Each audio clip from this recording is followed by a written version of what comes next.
For the News and Observer, I'm Dawn Vaughan, Capitol Bureau Chief and host of Under the Dome. You're listening to our latest episode for the week of December 23rd, 2024. It's also our last podcast of the year. So it's a year in review episode, or to make it more of an Under the Dome brand, a Headliners of the Year episode. It's, if you're listening to this on Monday, happy Christmas Eve if you celebrate it. So let's get right into it. I'm here with Avi Bajpai and Korie Dean with our major headliners of the year in North Carolina politics, and which is always North Carolina politics adjacent, higher education, North Carolina. So we're going to start with Korie Dean. Take it away. All right. Yes, as longtime listeners know, lots of overlap and crossover between higher ed and state politics here. And this year might have been one of the best examples of that. I would say things got pretty busy this spring, early spring, when the UNC system introduced a policy to ban DEI, or diversity, equity, and inclusion. A committee first considered that in April, and that came after some rumblings in like mid or late March. That might be the way North Carolina was moving. Of course, this has also happened in other states like Florida and Texas. And so, yeah, it all kicked off in about mid-April, became official in mid or late May. And then later this fall, we learned what the real impacts of that were. Dozens of jobs eliminated, some other jobs kind of reassigned or reshuffled at the state's 16 public universities and the School of Science and Math. And, you know, we're still kind of uncovering what a lot of the impacts have been. There are no more DEI offices, but there's been a lot of discrepancies in how the policy has been implemented. I've reported on a couple of those, like at ECU. The faculty there are no longer allowed to have DEI committees. UNC Charlotte has eliminated the references to diversity in their mission statement. So lots still to come on that, but that was, I think, definitely the biggest story in higher ed this year, but definitely not the only one. Like I said, the spring was a busy time, and as all of this DEI stuff was happening, of course, there were protests over the war in Gaza happening, not just in North Carolina, but around the country. And kind of the biggest example of that here in North Carolina was at UNC Chapel Hill, where there was a, quote, Gaza solidarity encampment. We saw a lot of these encampments pop up again around the country. At UNC, I think it was 36 protesters were arrested. That came after police told them to disperse, and they didn't. And again, it's something that's continued throughout the rest of the year. We just learned that several, I think all of the remaining cases for those protesters have been dismissed, or the charges have been dismissed or dropped. And it was a very kind of hectic time again. And it also kind of catapulted the now permanent chancellor of UNC into, I would say, the national spotlight. He went viral a little bit for his remarks after protesters tore down the American flag. Of course, I'm talking about Lee Roberts again, who is now the 13th chancellor of UNC. And that was kind of another big story this year. Of course, Roberts himself, that was a big story. He is the first kind of non-academic to be chancellor at UNC, had some political ties to Republicans in the state, used to be on the board of governors, had to resign from that to become interim chancellor. But kind of chancellor searches and new chancellors was a big story throughout the year. I think there were at least 5, and then we're going to get even more next year. So big year of turnover, kind of just adding again to a very busy year in higher ed. So that is what stands out to me. Another crossover we've talked about like a lot on the podcast over the year was Dave Bullock, who was a trustee, right? And yes. Then he is now the state auditor elect, will take office in January, and we'll get more on how his job would be very different than what he was running for. Again, because of, some crossover with, I guess, with legislative and executive branches and a bill, which is another headliner. So again, higher eds. So DI and Lee Roberts are your two headliners of the year, you would say? And the protests, yeah, kind of the protests. A lot of overlap between all of it, but yeah. Yeah, for sure. Okay. So moving on to, I would say mine, the biggest thing is the end of the Cooper, Berger, and Moore era. And the entire time I've covered state politics, and several years, they've been the three of them have been headline sharers before I even covered state politics these past 6 years or so, I guess. That, of course, is Democratic Governor Roy Cooper, who is leaving office after 2 terms, Senate Leader Phil Berger, who's not going anywhere, and House Speaker Tim Moore, who ran for Congress. It was a second time trying to get a district to run for Congress. It worked out this time on the for the maps for him, and he ran and won and is on his way out the door, or he's had his orientation in DC. So the Cooper, Berger, Moore, I've quipped that it sounds like a law firm. They are all lawyers, and they could form a law firm if they wanted to, although 2/3 of them would not agree with the other third on a lot of things. But Cooper has not announced if he's running for U.S. Senate. We all think that's what he's going to do. If he doesn't, it would be something else in the political public world. If Kamala Harris had won the presidential election, he probably would have ended up in some high-ranking job in her administration, but she didn't.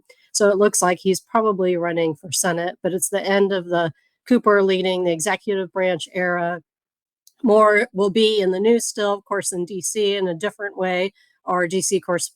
correspondent Danielle Battaglia will be covering him up there. And then Senate Leader Phil Berger, who's arguably already the most powerful politician in the state, maybe even more so now. Instead of the Berger and Moore, it'll now be Berger and Dustin Hall, who's the current Republican Rules Chair, and longtime heir apparent to Speaker Moore, well, long time in political time, a year or so, that the House Republican Caucus decided that they would go with Moore's preference, who is Hall, to replace him as Speaker. And then they decided it as a caucus, incoming caucus, already voted on it. They still have a formality in January for Dustin Hall to be the Speaker. And Berger is already reelected by his caucus to remain Senate President pro tem. It'll be interesting to see what the dynamic is between Berger and Hall. Hall is in his late 30s.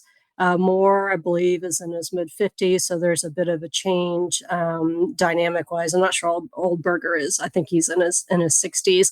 Just about how they'll interact in terms of experience and the inner chamber dynamic. So the change of that, and now Josh Stein, who's the heir apparent to Cooper, will be the Democratic foil to Berger and to Hall, and kind of follow along the same lines of Cooper generally as far as policy. So we'll probably see a lot of the same fights on things like teacher raises, on taxes, maybe a little bit different with anything with criminal justice, since Stein has just spent the last 2 terms as Attorney General, but Cooper did that before too. So we're going to take a quick break, and when we come back, I will share another headliner of the year. Avi will share his, and then we'll get to a little bit of different ending to the show, since we won't have headliners of the week, since this is a headliner of the year episode. You're listening to Under the Dome. We'll be right back. Score more with the college-branded Venmo debit card and earn up to 5% cash back with Venmo Stash. Got paid back? With the Venmo debit card, you can instantly access your balance and spend on what you want, like game day snacks, gear, tickets, and more. The more you do, the more cash back you can earn. Plus, there's no monthly fee or minimum balance. Sign up now at Venmo.com/collegecard. The Venmo MasterCard is issued by the Bancorp Bank N.A. Select schools available. Venmo Stash terms and exclusions apply at venmo.me/stash terms. Max $100 cash back per month. So good, so good, so good. New spring arrivals are at Nordstrom Rack stores now. Get ready to save big with up to 60% off Rag & Bone, Marc Jacobs, Free People, and more. How did I not know Rack has Adidas? Because there's always something new. Join the Nordy Club to unlock exclusive discounts, shop new arrivals first, and more. Plus, buy online and pick up at your favorite Rack store for free. Great brands, great prices. That's why you Rack. You're listening to Under the Dome. I'm Capitol Bureau Chief Dawn Vaughan, here with Avi Bajpai and Korie Dean. Before the break, we were talking about our headliners of the year. Another one that was really a huge headliner for a large chunk of the state will be part of North Carolina's 2025 and many years to come, of course, is the impact of Hurricane Helene on Western North Carolina and the damage there and legislation we've seen as a result, and just a wide variety of devastation. Yeah, that, was really a big topic last couple of months of the year at the building. We had a couple of rounds of relief, but as the scope of this has become kind of,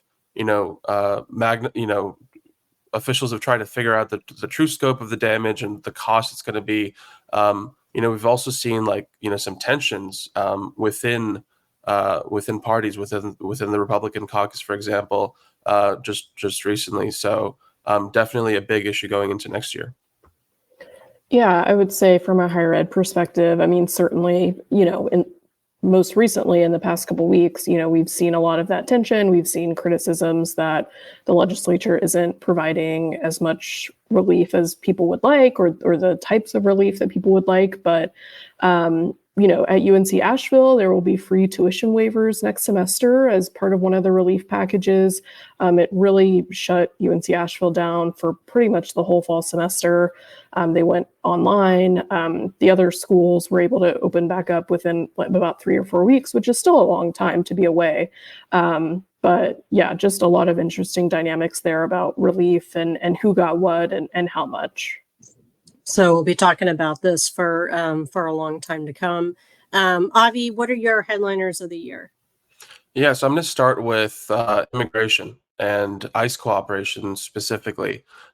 Immigration was one of the biggest issues, if not, top 1 or 2 issues in the presidential campaign. And of course, with Donald Trump winning and preparing to take office and enact mass deportations and put his agenda, implement it. I mean, it's going to be one of the biggest stories of next year too. Here in the building, we had Republicans finally pass this bill that they've been trying to pass for 5 years, to require all 100 sheriffs in the state to cooperate with ICE, and specifically to honor the detainer requests that the agency issues to temporarily hold people it believes are here illegally.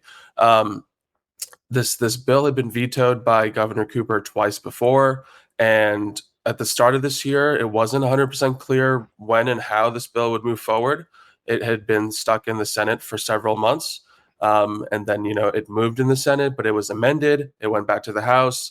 Then there were several weeks, a couple of months of sort of disagreements and negotiations over exactly how to move forward. Finally, Republicans passed this bill, obviously with a lot of controversy, lots of pushback and protests from activists and members of immigrant communities. So that's something that I followed all of this year, and I expect it's not going to go away next year at all, specifically with the bill, and also with the broader issue. The second headliner I chose was what you were alluding to earlier, Dawn, with the power shift bill that came up right at the end of this year.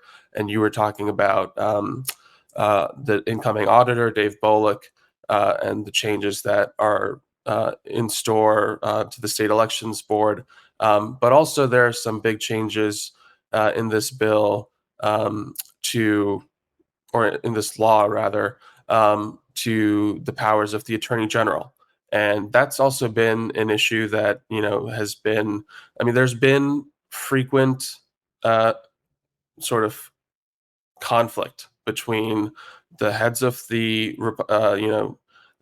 legislature, the GOP heads of the legislature, and the attorney general, who's been Josh Stein for the last 8 years and is the incoming governor. This says that if a state law is being challenged in court and the legislature takes a position on it, well, the attorney general can't take a different position on it. There's some other changes in there too, but that's a really big one. Clearly, Republicans are trying to. I think they're kind of